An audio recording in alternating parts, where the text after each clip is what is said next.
दिव्य रूप धरो देव्या सालोक्यं तत्क्षणागदा। कल आपने और हमने सबने सुना कि मात्र श्रीमद् देवी भागवत की कथा मात्र से राजा परीक्षित का उद्धार हुआ, जन्मय का यज्ञ सफल और सार्थक हुआ। जिस राजा को ऋषि का श्राप था, जिस राजा की मृत्यु सर्पदंश से हुई थी, किंतु जब उसके उद्धार के लिए, उसके कल्याण के लिए महाराज जन्मय ने अपने पिता के कल्याण के लिए भगवान व्यास के द्वारा श्रीमद् देवी भागवत का अनुष्ठान करवाया, तो श्रीमद् देवी भागवत के अनुष्ठान से राजा परीक्षित का उद्धार हुआ। यहाँ ऋषि कह रहे हैं महाराज बड़ी महिमा है इस ग्रंथ की। तो सूत जी ने कहा, हे ऋषियों, सुधा पिबन्नेक एवः नरस्याद् अजरामरः देव्या कथामृतं कुर्यात् कुलमेव जरामरः। कहते सुधा पिबन्नेक एवः नरस्याद् अजरामरः।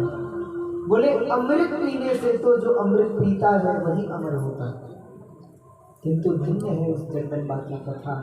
उस जगदम्बिका की जो कथा सुनता है महाराज, वही नहीं उसका संपूर्ण कुल पवित्र हो जाता है, पावन हो जाता है। जिसके क्षेत्र में, जिसके गांव में, जिसके घर पर एक बार उस भगवती की कथा आ जाती है, वो गांव, वो जगह अपने में तीर्थ हो जाती है। इसीलिए आप निश्चय कर लीजिए, आज जहाँ पर आप बैठे, वैसे तो ये अपने में तीर्थ है। क्यों? क्योंकि साक्षात भगवती काली यहाँ विराजमान है, पूर्व में भक्त विराजमान है, और जहाँ उसकी कथा विराजमान है, त्रैलोक्य में उस स्थान से बड़ा कोई तीर्थ नहीं है। इसीलिए जहाँ आप बैठे हैं ये अपने में बहुत बड़ा तीर्थ है। कहते हैं जिस स्थान पर भगवती की कथा का आयोजन होता है, उन 9 दिवसों तक 3.5 करोड़ तीर्थ, ऐसा कहा गया है कि संपूर्ण भारतवर्ष में 3.5 करोड़ तीर्थ हैं, बड़े बड़े। तो बोले जहां भगवती की कथा होती है, उन 9 दिवसों तक उस स्थान में 3.5 करोड़ तीर्थ विराजमान हो जाते हैं। इसलिए आज संपूर्ण तीर्थों के स्थल ही स्थान बन गया, और आप सब लोगों को सब तीर्थों में जाने का पुण्य फल प्राप्त होगा। अच्छा, हम केवल ऐसे नहीं कह रहे कि अपने से कह रहे, श्रीमद् देवी भागवत नहीं कह रही है। श्रीमद् देवी भागवत में वर्णन आया है, तथा न गंगा न गया न काशी न नैमिषं नो मथुरा न पुष्करम्।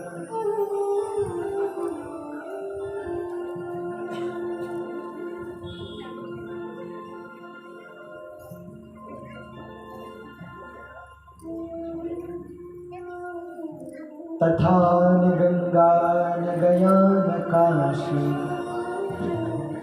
न नैमिषं नो मथुरा न पुष्करम्।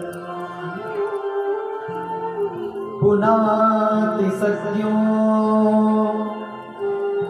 बदरी वनो यथा हि देवी मखैष विप्रा।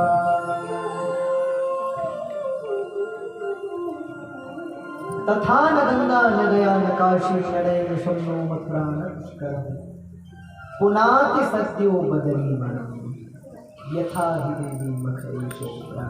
श्रीमद् देवी भागवत क्या कह रही है? श्रीमद् देवी भागवत कह रही है तथा न गंगा। बोले जहाँ गंगा न हो, जिसने कभी गंगा जी का दर्शन नहीं किया। तथा न गंगा न गया न काशी। गया जानते हैं आप लोग, जहाँ पिंडदान इत्यादि किया जाता है, गया। और न काशी, काशी तो सब जानते हैं।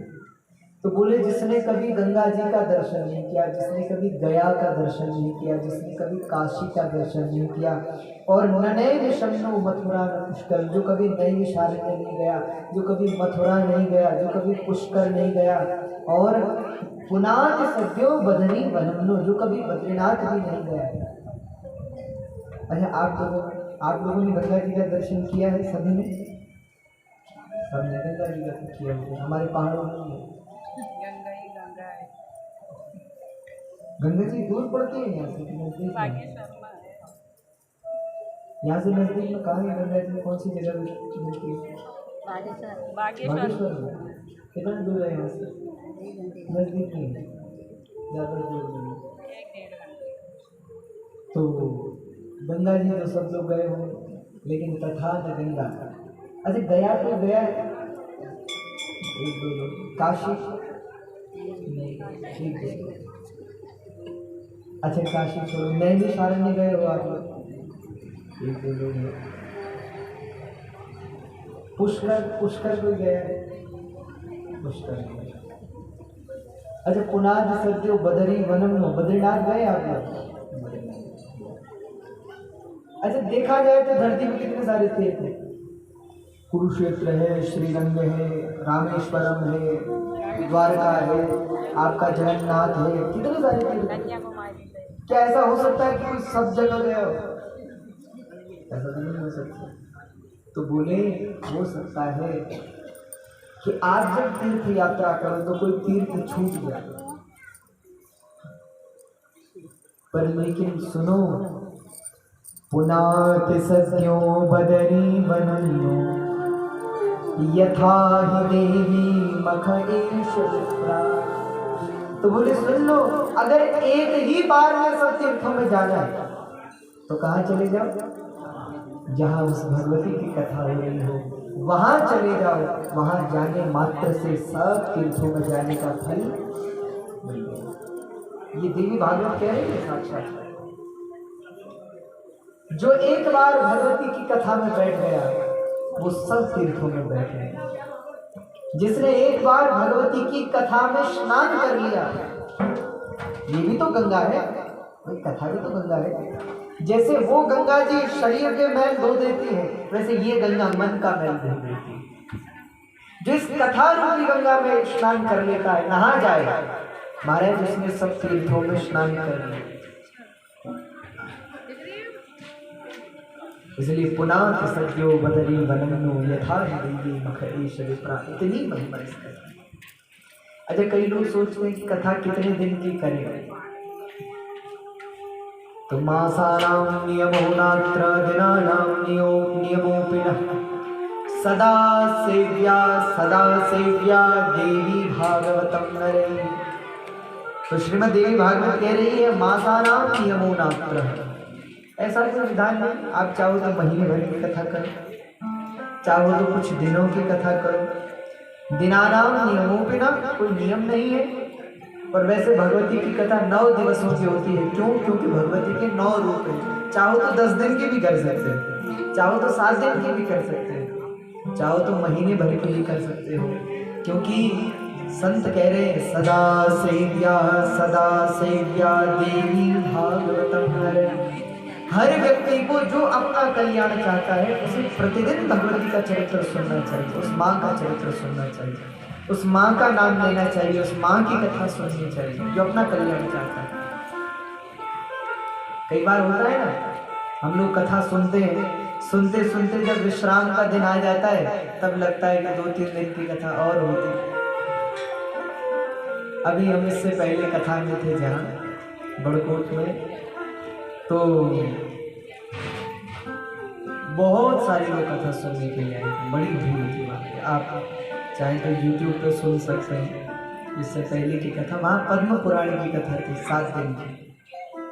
तो कथा के जब 5 दिन हो गए, 6 दिन, 6वां दिन आ गया, तो इतने सारे लोग हमारे पास आए, बोले महाराज ऐसा हो सकता है कि 2-4 दिन और हो जाएगा। हमने कहा भैया ऐसे कैसे हो, 7 दिन का अनुष्ठान। बोले हम तो ये चाहते हैं कि 7 दिन और हो अपनी कथा।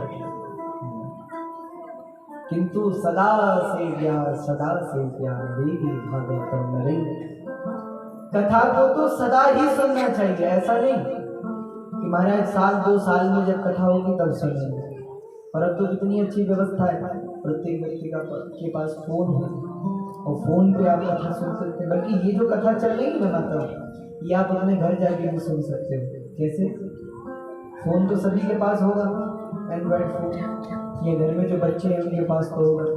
तो फोन में यदि यूट्यूब आप खोलेंगे तो फिर हमारा नाम डालेंगे आयुष कृष्ण नयन, तो ये कथा का जो आज कल की कथा है, आज की कथा है, वो सब आपको उस पर मिल जाएगा। फोन पे कभी भी देख सकते हो। कोई ऐसे रिश्तेदार हैं जो बहुत दूर है, कथा सुनने नहीं आ पा रहे, तो उनको आप कह सकते हो कि वही फोन से आप कथा सुन सकते हो। तो अभी लाइव चल रही है, बहुत सारे लोग इस समय अपने घरों में बैठ करके इस कथा को लाइव सुन रहे हैं। तो अब तो बहुत अच्छी सुविधा है। तो सत्संग की महिमा क्या है? सत्संग तो जीवन भर चलना चाहिए, जीवन भर होना चाहिए। सदा सेव्या देवी भागवतम। अच्छा, यहाँ कह रहे कथा सुनने से क्या होगा?